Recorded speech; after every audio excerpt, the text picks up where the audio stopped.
문재인 지우기 두 번째, 이번엔 부동산 정책입니다. 윤 정부는 지난 정부 대표적인 재건축 규제 중 하나인 안전진단 기준도 대폭 완화시키기로 했습니다. 건물이 얼마나 튼튼한지를 따지는 구조 안전 비중을 낮추고 주차장이나 층간소음 같은 주거 환경의 비중을 더 높이기로 한 겁니다. 재건축을 더 쉽게 할 수 있게 문턱을 낮추는 거죠. 배준우 기자가 보도합니다. 지은 지 35년 된 서울 목동 신시가지 9단지 아파트. 건물 외벽은 색이 바랬고 예전 설계라 주차 공간도 턱없이 부족합니다. 지하 주차장이 없다 보니 이렇게 평일 낮에도 이중 주차된 차량을 찾아볼 수 있을 만큼 주차 공간이 부족한 상황입니다. 하지만 정부가 건물이 얼마나 튼튼한지를 따지는 구조 안전 배점을 대폭 높이면서 2년 전 정밀 안전 진단을 통과하지 못했습니다.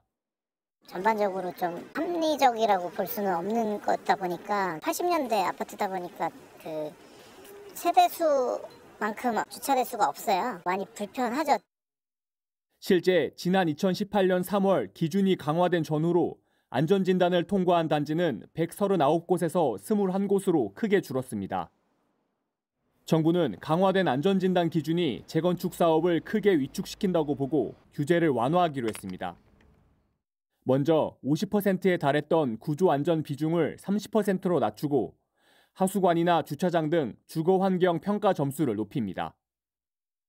조건부 재건축 판정 범위도 축소해 재건축 가능 폭을 넓히고 2차 안전진단은 지자체가 요청할 때만 진행합니다.